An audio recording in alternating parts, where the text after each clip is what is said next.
Nurul qulubina Muhammad sallallahu alaihi wa alihi wasallam. Amma ba'du, al-mukhtaram wal muhtaram yang sama-sama kita hormati, para asatidah, para tuan guru, para tokoh masyarakat, para aparatur pemerintah, terkhusus selaku sahibul majlis Ki Haji Tatang Sajudin mata'anallah bituli hayatihi syarifah. Kita doakan semoga Allah subhanahu wa ta'ala sehatkan badannya, digampangkan segala urusannya, hajat-hajat dunia akhirat dikabul oleh Allah subhanahu wa ta'ala, amin ya rabbal alamin. Dan juga para asatidah, para hujaj, Ustaz Halilintar dan juga Ketua MUI dan para asatidah yang lainnya, dan semua kita yang hadir pada malam hari ini, mudah-mudahan tidaklah kita keluar dari majlis ini kecuali dosa-dosa kita diampuni oleh Allah Subhanahu wa taala. Yang sedang ada kesulitan, problem dalam dunia, semoga kesulitannya diangkat oleh Allah Subhanahu wa taala. Dan yang ada harapan hajat, semoga hajat-hajatnya dikabul oleh Allah Subhanahu wa taala. Amin ya rabbal alamin. Hadirin yang dimuliakan oleh Allah, sebenarnya Al-Fakir tidak pantas, tapi karena perintah daripada Kiai Tatang mau tidak mau Al-Fakir sedikit dan juga tidak akan memakan waktu yang banyak. Hadirin yang dimuliakan oleh Allah Subhanahu wa taala, alhamdulillah kita bersyukur kepada Allah pada malam hari ini kita duduk di majlis yang mulia, di majlis yang agung. Mungkin kita belum bersyukur kepada Allah Subhanahu wa taala, maka patut untuk kita syukuri daripada nikmat yang besar dari Allah Subhanahu wa taala duduk di majlis ilmu. Karena keutamaan duduk di majlis ilmu itu manfaatnya luar biasa, besarnya luar biasa. Kata Rasulullah SAW, duduk antas sebentar, duduknya kita sebentar di majlis ilmu itu lebih baik daripada sholat sunnah 1000 rakaat. Duduknya kita di majlis ilmu sesaat itu lebih baik daripada sholat sunnah 1000 rakaat.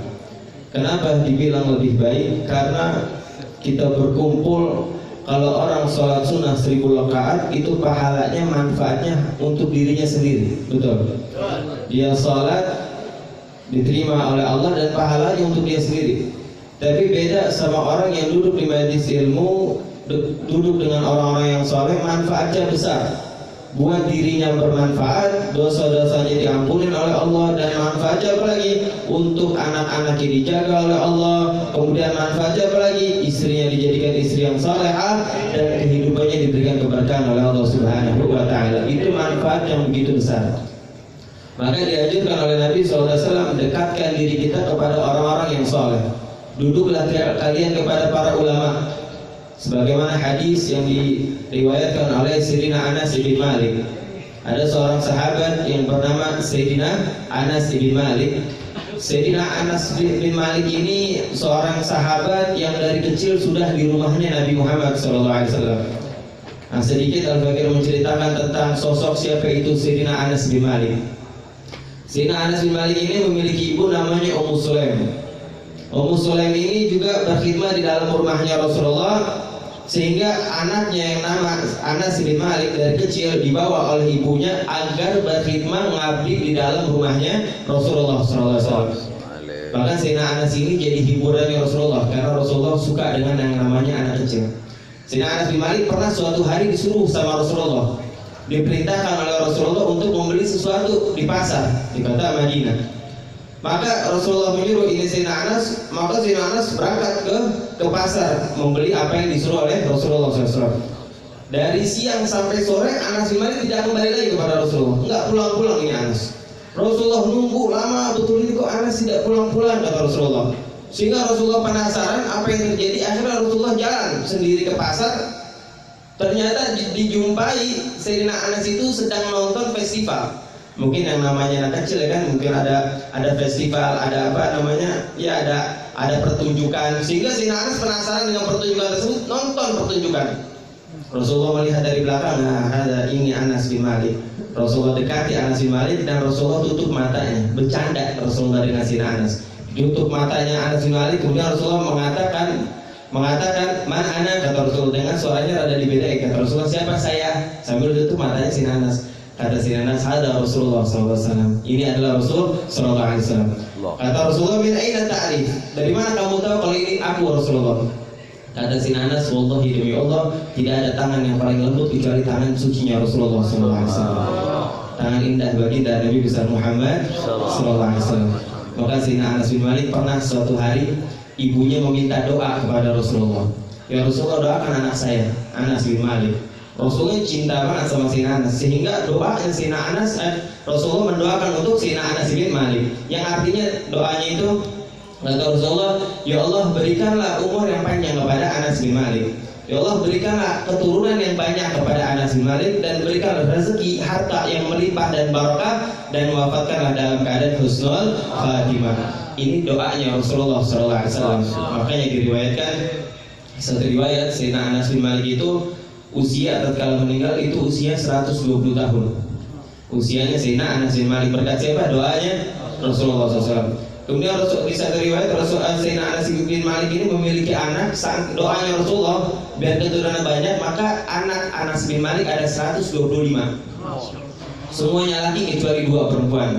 Anak daripada Sayyidina Anas bin Malik. Doa dari siapa? Rasulullah SAW.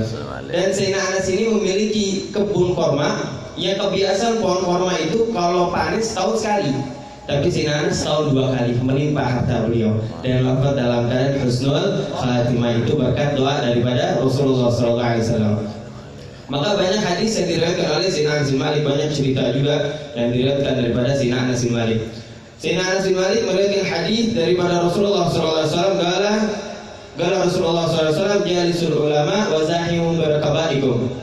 Kata Rasulullah SAW, duduklah kalian dengan para ulama, dekatkan tumit kalian dengan tumit ulama tersebut. Dekatkan, duduklah kalian, serahkan diri kalian kepada orang soleh. Duduk kalian, dekati majelis ilmu, dekati diri kalian kepada para ulama sampai sedekat mungkin, kata Rasulullah SAW. Apa manfaatnya kita duduk dengan para ulama? Apa manfaatnya kita dekat dengan para ulama? Apa manfaat kita memandang para ulama?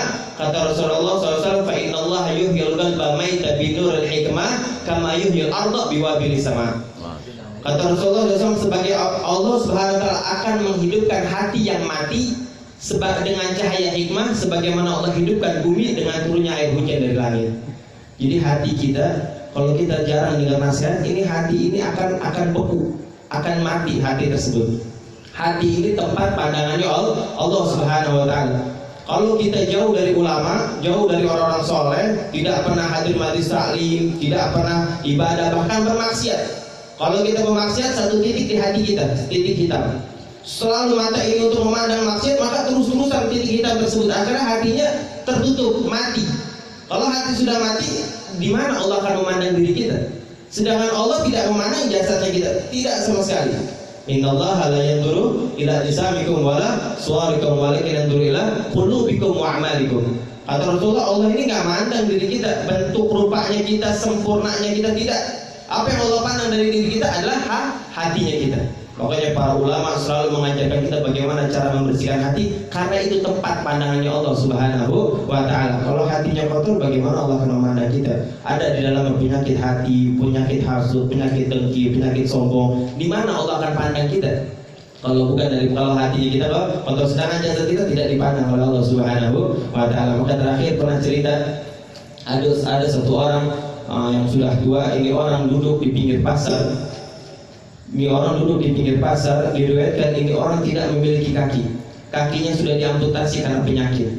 Kemudian tangannya, kedua tangannya pun sudah dipotong, diamputasi karena penyakit. Dan tubuhnya itu sudah dilumutin bawahnya itu dengan belatung tanah.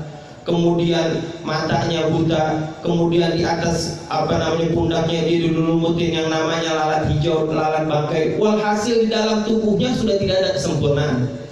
Tapi apa yang diucapkan dari lisannya, dia mengatakan alhamdulillah ala hadhihi ni'mal azim. Ini orang mengucapkan alhamdulillah, segala puji bagi Allah yang telah memberikan aku nikmat yang begitu besar. Nikmat yang begitu besar, kata ini orang. Ada orang yang lewat situ, setiap dia lewat pasti ini orang doanya seperti itu, mengucapkan